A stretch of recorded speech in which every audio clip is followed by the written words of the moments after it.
When you sit down to eat tonight, a bowl of rice, a piece of bread, a simple meal, pause for a moment. Imagine if, overnight, your entire country decided that rice and bread weren't enough, that you needed more steel, more crops, more slogans, more power, and that in the name of progress, you'd pull up your crops, melt your pots and pans, and beat the earth until it bled itself dry. Tonight on Faces of History, we're peeling back the slogans, the portraits, and the parades to stare directly into the sun of Mao Zedong's Great Leap Forward. We'll dig into the fields where 50 million people starved and into the mind of the man who promised paradise but delivered famine. I'm the Duke of New York. Stay curious, stay brave. Let's begin. Before the chairman's portrait hung over Tiananmen Square, before the slogans, the little red book, the chants echoing through a billion mouths, there was just a boy, barefoot, stubborn, restless, slogging through muddy rice paddies under a punishing Hunan sun. Mao Zedong was born on December 26, 1893, in the tiny village of Shaoshan, a scatter of thatched roofs and red clay fields nestled among misty hills. His family name, Mao, means hair, a nod to the hardy wild grasses that cling to the hillsides long after the harvest is gone. It fit the boy well. Even as a child, he was difficult to uproot. His father, Mao Yichang, was a peasant turned prosperous farmer, tough, frugal, and short-tempered. Mao Yichang had clawed his way up from poverty by sheer force of will. His wealth was modest by city standards, but in a village of hunger and debt, he was rich enough to own land and other peasants' debts too. Young Mao grew up working the paddies, planting rice shoots up to his knees in mud, threshing wheat with sunburned hands. He knew what hunger was, but in his father's house, he rarely went without. His father made sure of it and reminded him daily who he owed for every grain. Mao's mother, Wen Qimei, was softer, a devout Buddhist, gentle and patient. She offered the only tenderness in a home ruled by the father's belt and scorn. If young Mao wanted warmth, he went to her. If he wanted strength, he learned to fight his father back, with stubborn silence at first, then with words, and eventually with books. He loathed rote memorization and Confucian obedience. He questioned his teachers. He scrawled poetry in the margins of his textbooks. He read everything. Folk tales of wandering knights and ancient uprisings, lurid accounts of rebellions that toppled emperors. His heroes were not the wise old Confucian scholars. They were rebels with swords and torches. At 13, Mao dropped out of the Confucian village school to help on the farm full-time. His father thought the phase had passed, but it hadn't. At 17, Mao struck out for Changsha, the provincial capital, to enroll in a modern school. It was 1910 and China was crumbling under the last Qing emperor. Railways, telegraphs, foreign merchants, and foreign armies were tearing the old empire apart. Secret societies plotted in tea houses. Radical students gathered in dormitories, hungry for new ideas. Democracy, nationalism, socialism, Marxism. In Changsha, Mao devoured them all. He wore his hair long and messy, a silent rebellion against the shaved Manchu queue forced by the Qing. He read Rousseau and Adam Smith, Darwin and Mill. But it was Karl Marx who planted himself deepest in Mao's restless mind. The idea that history was a hammer, that class struggle would pound the old world flat and forge something new, it fit him like a second skin. While others dreamed of becoming scholars, Mao dreamed of overturning China itself. He joined protests, he read banned newspapers, he scribbled manifestos that nobody took seriously yet, but would soon enough. In 1911, revolution exploded. The Qing dynasty fell. A republic rose, shaky, hopeful, chaotic. The boy from Hunan watched generals switch sides for profit, warlords carve up provinces like roast duck, foreign powers still feeding on China's weakness. For Mao, the old injustices weren't gone. They just changed uniforms. He enrolled in a teacher's college, not because he wanted to teach, but because it was cheap and filled with radical students like him. There, he read Marx in Chinese for the first time. He discussed Lenin's uprising in faraway Russia and dreamed of a China remade by the peasants who'd tilled its soil for 5,000 years. The stubborn boy from Shaoshan never went home to the fields again. Instead, he found a bigger field to plow, the soil of China's vast, suffering countryside. Every story has roots. For Mao Zedong, those roots were red clay and rice paddies, a father's iron will, a mother's quiet faith, and books that whispered that the world could be torn up and replanted from scratch. He would spend the rest of his life trying to prove it.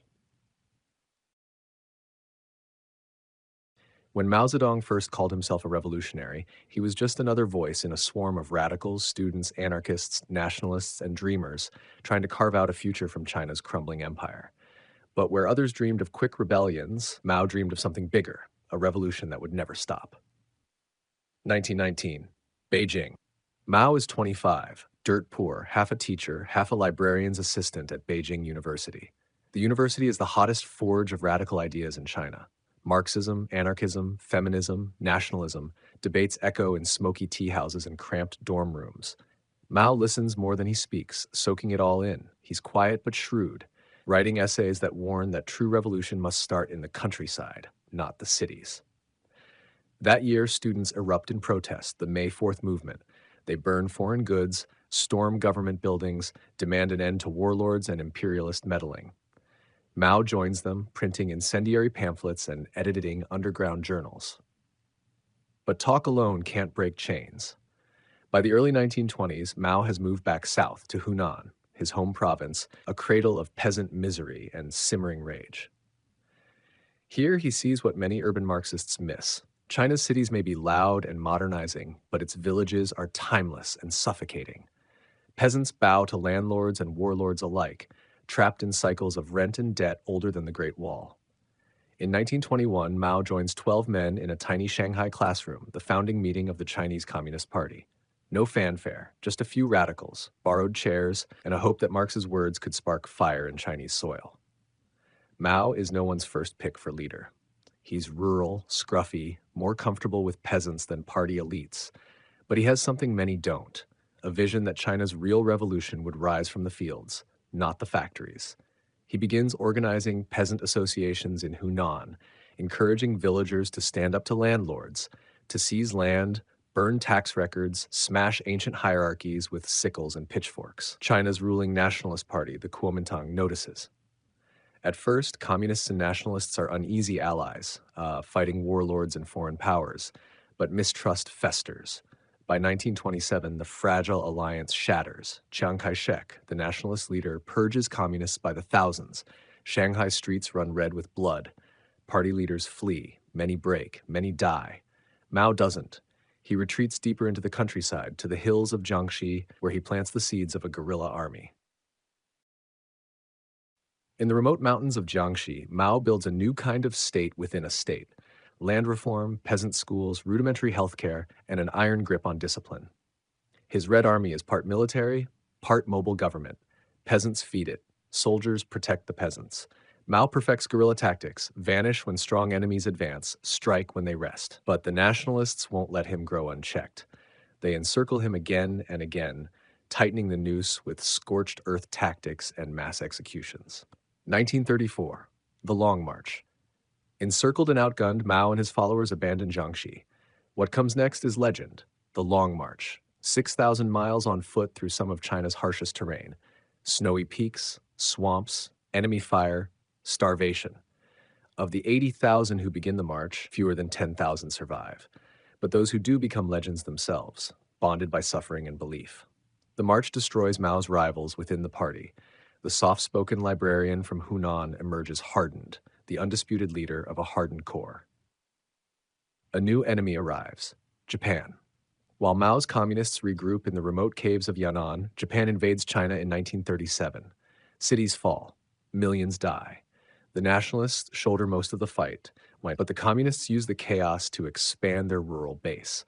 Peasants see the Red Army resist landlords and foreign occupiers alike, and Mao's image swells from bandit to savior.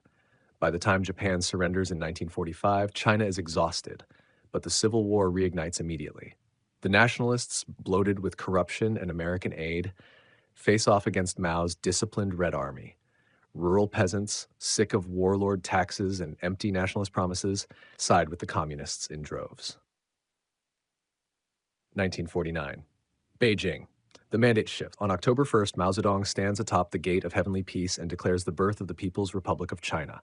Fireworks, banners. Millions roar in celebration. After centuries of emperors, foreign invaders, landlords, and generals, China is red. Mao is now not just the peasant's champion, but the new emperor in everything but name, the great helmsman, the sun that lights the people's sky. But revolutions eat as much as they feed. The new China is not yet secure. Bandits and nationalist holdouts wage guerrilla war. Landlords are dragged from their estates and shot. Mao oversees sweeping land reform that kills an estimated 1 to 2 million class enemies, seeds of fear sown in the name of justice. Agriculture collectivizes. Heavy industry blooms. The Korean War comes. Mao sends millions of Chinese volunteers across the Yalu River to fight American and UN forces. The new China bleeds but survives. The world sees a nuclear-armed red China, unbowed and hungry to prove itself. Mao's portraits hang in every village, his slogans echo in every school. His word becomes law, unquestionable, unstoppable. He has survived. He has conquered. He has remade China in his image. But the man who called himself the people's savior is not yet done. He looks at the battered, hungry nation he rules and demands that it leap forward. Faster, bigger, louder. Steel in every backyard, grain on every acre, sparrows dead in the fields, and truth buried under slogans until the earth cracks and millions starve. October 1st, 1949. Mao Zedong stands beneath the giant red star of Tiananmen Gate and tells the world, "The Chinese people have stood up." For centuries, China was the sick man of Asia, carved up by empires, ravaged by warlords, humiliated by opium and unequal treaties. But now under Mao's banner, the dragon was awake, and he was determined it would roar. The first years of the People's Republic brought radical change. Land reform ripped ancient hierarchies out by the root. Landlords, once untouchable, found themselves in mass trials, forced to kneel while their tenants denounced them. Some were executed on the spot. Millions of acres were seized and split among peasants, many of whom touched their own soil for the first time without paying rent in grain or blood. Industries were nationalized, cities turned smoky with blast furnaces. The old order, Confucian scholars, merchants, landowners, was swept away. In its place, the peasant and the worker, now told they were the masters of China's future. But for Mao, victory on paper was never enough. He looked at the Soviet Union, China's new ideological big brother, and bristled. Stalin's 5-year plans had dragged the USSR from plows to tanks to atomic bombs in less than a generation. Mao wanted more. He didn't want to crawl behind the Soviets. He wanted China to leap ahead, to prove that the peasant masses, guided by iron ideology and sheer willpower, could conquer nature itself. 1957, the winds shift. At first, Mao opens the door to criticism.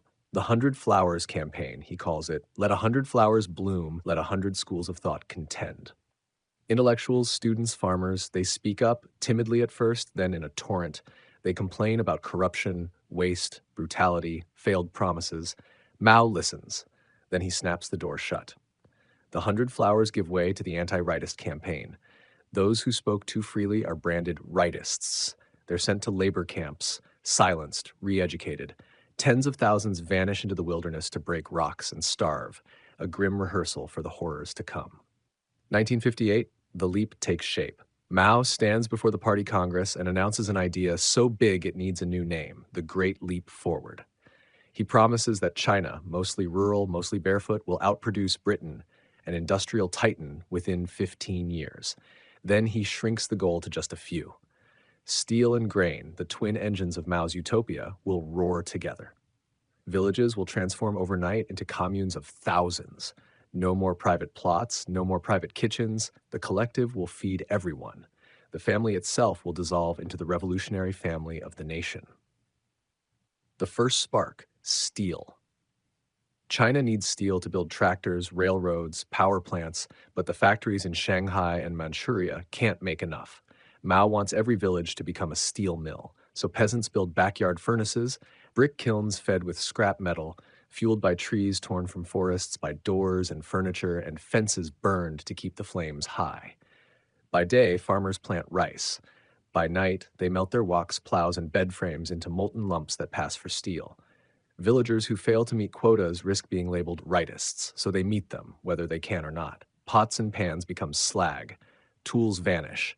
The fields that need plowing now have no plows. The scrap they produce is mostly useless, brittle pig iron that crumbles at the touch. But the party counts the tonnage, prints new posters, praises the masses. The truth has no place in Mao's utopia if it gets in the way of slogans.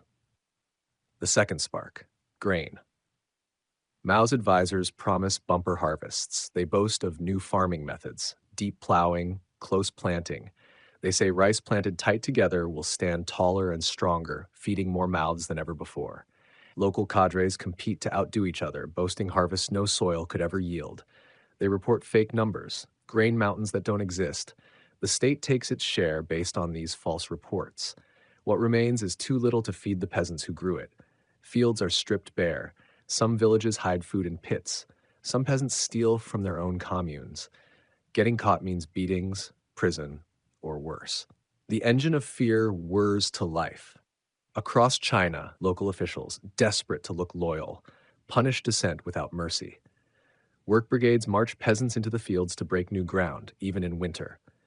Farmers who grumble are labeled rightists, beaten in front of neighbors, sometimes buried alive to make examples of them. And all the while, Mao tours the countryside, surrounded by cheering crowds, carefully staged. He smiles at fields where rice stalks are tied to bamboo poles to look taller for visiting eyes. He praises miracles, never seeing the starvation blooming behind the painted scenes. No going back. By late 1958, whispers of hunger swirl through the villages. Some party officials try to speak up that the quotas are too high, that the methods don't work. Some even show Mao barren fields. He dismisses them as traitors, saboteurs, cowards afraid to match their faith to his vision.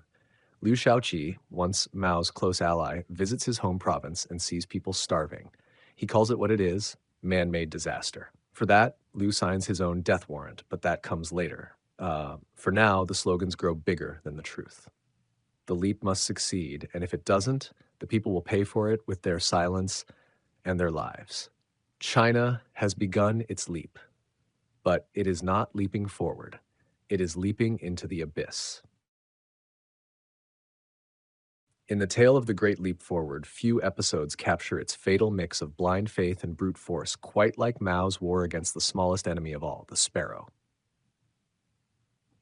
1958, the new China is humming with revolutionary slogans and feverish quotas. Backyard furnaces glow through the night. Farmers sleep beside makeshift kilns, feeding them branches torn from hillsides already stripped bare. Fields are churned by hand, bamboo poles where tractors should be. The push for grain is relentless. Every stalk must grow taller. Every acre must yield more than nature allows. But to Mao, nature is not a partner. It's an adversary to be conquered by human will. In his mind, the problem isn't just inefficient farming or false harvest numbers. It's the pests, enemies of the people with wings and claws. 4 pests, he declares, must be wiped out: rats, flies, mosquitoes, and the Eurasian tree sparrow. The first 3 make some sense. They spread disease, spoil grain. But the sparrow? It eats the seeds, they say. Millions of tons of precious grain lost to flocks swooping over the fields. What Mao and his scientists overlook is that sparrows also eat insects, locusts, caterpillars, that can lay waste to entire crops if left unchecked. Science bows to politics. The order goes out: eradicate the sparrow. And so, across China's vast plains and villages, a surreal campaign begins. Children and elders alike pour out of their homes with drums, gongs, and pots and pans. Their mission is simple but merciless: keep the sparrows flying until they drop dead from exhaustion. Fields fill with clanging, shouting humans. Men climb trees to smash nests and smash eggs. Slingshots become revolutionary weapons. Entire communities compete to prove who can kill more birds. In the cities, students shoot sparrows off rooftops with air rifles. Villages display piles of tiny corpses like trophies, a testament to loyalty. Propaganda posters show heroic peasants standing triumphant over feathered enemies. Local party officials demand quotas here too: how many sparrows each commune must kill. Failing to meet the target is suspect, a sign of sabotage, laziness, counter-revolution. Children boast of smashing dozens of nests in a day. Elders pound drums all night long. The fields fall silent of birdsong. At first, the campaign feels like victory. Reports come in, tons of sparrows exterminated. Less seed eaten, they claim. The sky, once alive with wings, grows emptier by the week. Mao smiles. The fields, he thinks, will yield even more now. The pests are gone. But nature is not so easily commanded. By the spring of 1959, the fields begin to shudder with a new terror: locusts. With no sparrows to keep them in check, insect populations explode. Swarms blacken the skies, devouring rice shoots and wheat stalks before the peasants can even plant their hopes. The same drums that beat the sparrows dead cannot scare away the locusts. Mao's war on nature has opened the door for an even greater enemy. Some local scientists and party officials see what's happening. They warn Beijing. They beg for the campaign to stop. But how do you tell the great helmsman he's wrong? Who dares suggest that the chairman's wisdom is flawed, that the peasants must not obey his will? A few brave voices manage to reach Zhou Enlai, Mao's loyal but more pragmatic second-in-command. Eventually, word creeps up that the campaign must be adjusted. In 1960, the sparrow is quietly replaced on the 4 pests list with bedbugs, an invisible revision to cover a visible disaster. But by then, the damage is done. Across northern and central China, the locusts strip fields bare. What meager grain survives the reckless planting methods, the deep plowing that destroys fragile topsoil, the false reports and overzealous quotas, now falls to insect armies that the sparrows once kept at bay. Peasants watch helplessly as their crops vanish into mandibles and wings. There's nothing to hunt the insects but human hands, and human hands are already bent to the furnaces in the fields, working 20-hour days under slogans painted on barn walls. The people have killed the birds, but they cannot kill enough locusts to save themselves. And still, the party boasts of record harvests. Posters show impossibly thick stalks of rice. Cadres inflate numbers to prove loyalty, then demand more from villages that have nothing left to give. The state takes its grain tax first, carting off sacks of rice and wheat to feed the cities, to export for foreign machines and weapons, leaving entire villages to eat dirt, bark, and each other. The 4 Pests Campaign, just one plank in the Great Leap, becomes a tragic lesson. When ideology tramples ecology, nature always takes its revenge. Today, you can stand in a village in Hebei or Henan and hear the old people whisper about the sparrows. They remember climbing trees in childhood, smashing eggs, clanging pots until their arms ached. They remember the locust clouds that came after. They remember empty bowls and neighbors who vanished. They remember that silence is safer than truth. It was never really about the sparrows. It was about proving that human will, Mao's will, could command the fields, the skies, even the smallest winged creature. It was about fear. It was about blind faith made into law. When the sparrows fell from the sky, the peasants knew hunger was about to take flight. And when the locusts came, they knew it would never leave quietly. By the dawn of the 1960s, the slogans still fluttered from every wall. Surpass Britain in 15 years. Eat free, work free, prosper together. But the banners could not hide the truth that now crept through China's countryside, a truth carried on hollow cheeks and empty bowls. The Great Leap Forward had become the greatest freefall in human history. A single village runs out of grain early. The local party secretary, terrified to be labeled a failure, hides the bad news from the district office. Another village does the same. One lie stacks on another. When officials from the capital arrive for inspection, they see rows of fake rice stalks propped up with bamboo, or a portion of the harvest borrowed from another village to impress the guests, borrowed grain that must be replaced somehow later. Meanwhile, the official records show a bumper crop, record-breaking harvests that never existed. The state takes its share based on these illusions. Trains haul grain to the cities, to foreign buyers, to stockpile for national pride, while the people who grew it scrape at the earth for roots. The heartlands that once fed dynasties, villagers boil tree bark, grass, weeds. Mothers pound dried leaves into powder, mix it with water, press it into cakes that taste of dirt but stave off hunger for another day. Some peasants grind clay and mix it into porridge, anything to quiet the gnawing. The human body can't digest clay, but tell that to a father watching his child's belly swell with nothing inside. In the north, winters bite harder than any official decree. Families collapse together in frozen homes. Those strong enough stagger out at dawn to dig for roots or peel the bark from trees that once shaded their ancestors. The old famine recipes, bark soup, boiled straw, return from whispered stories into daily life. But even these scraps aren't enough. In some villages, people begin eating the seeds they should plant for the next season. Once those are gone, there is no future harvest, just the slow approach of death. Reports of starvation trickle up the party ladder. Some brave local officials risk it all to send desperate telegrams. But in Beijing, to say there is famine is to say the chairman is wrong. So the famine is forbidden language. Where words fail, feels the silence. Peasants caught stealing a handful of grain from the commune's storehouse are paraded through the village, beaten, sometimes killed as an example. Parents hide scraps of food under floorboards. Neighbors spy on neighbors. Children are taught to report their own parents for hoarding. Entire families vanish under accusations of sabotage and counter-revolution. Some local cadres hoard what little food there is for themselves. The powerful eat, the obedient eat, the rest starve. The famine reaches its darkest depths. In remote corners of Sichuan, the unthinkable returns, cannibalism. It begins with the unclaimed dead, a neighbor's child, a stranger who collapses on the road. Then it slips into the shadows, desperate parents who do not want to bury another child. Families barter in secret, trading sons and daughters to avoid the horror of eating their own.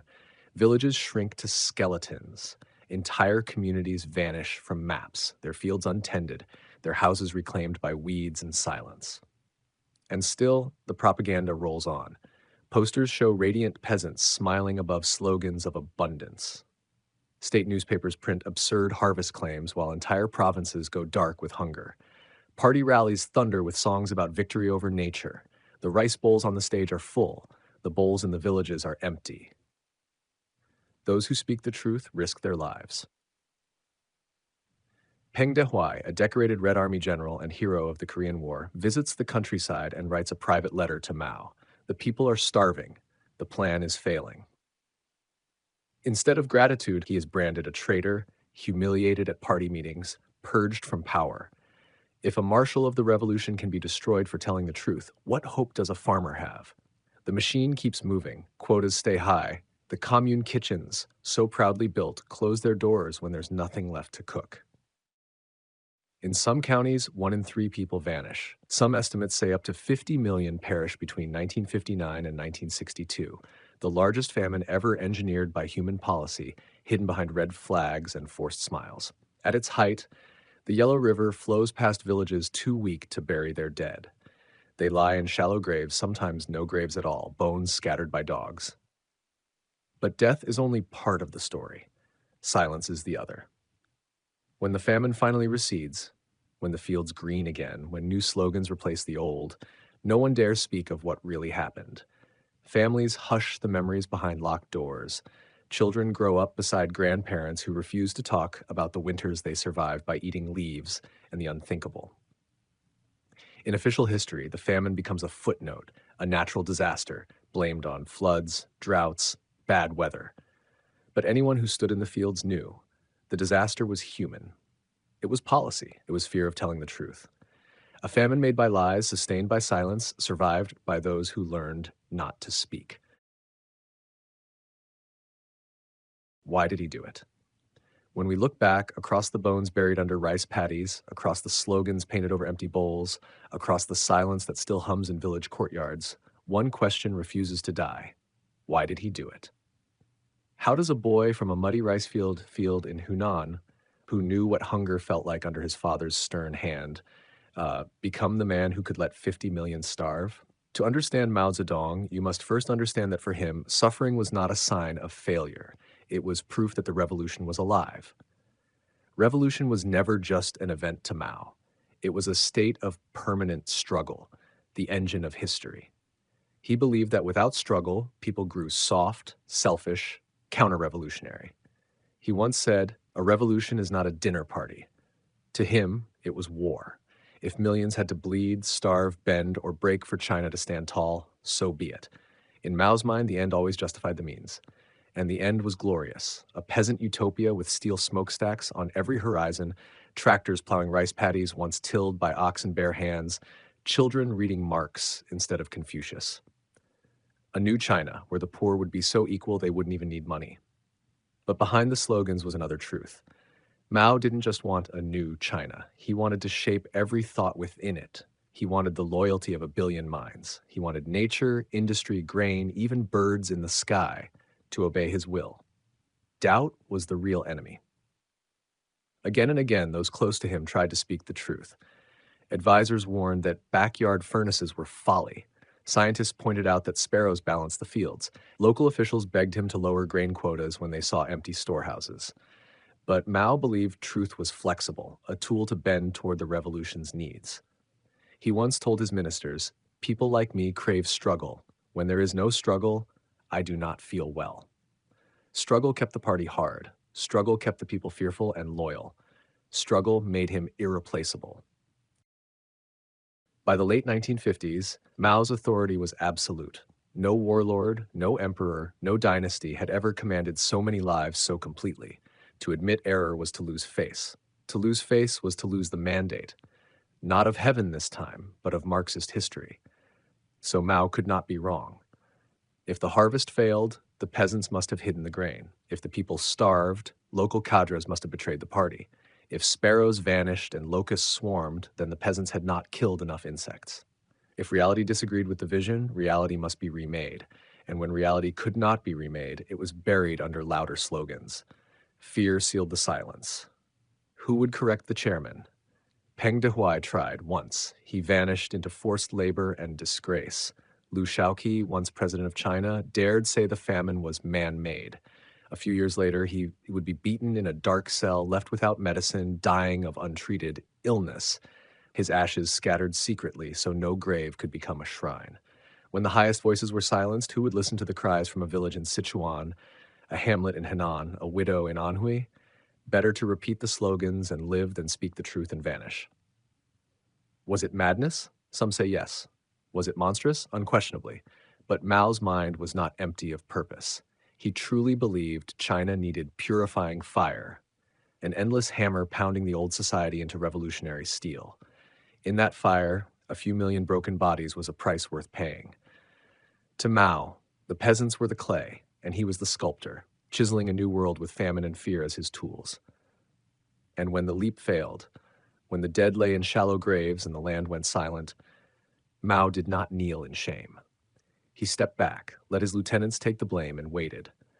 In time, he would rise again with another storm, the Cultural Revolution, a fresh purge to cleanse the party of capitalist roaders and doubters who still clung to truth. To the very end, Mao believed struggle was life, doubt was death, and the people were his to mold. So why did he do it? Because he could. Because millions feared him more than hunger. Because power without doubt is a famine of its own. And Mao Zedong was never hungry for food. He was hungry for faith.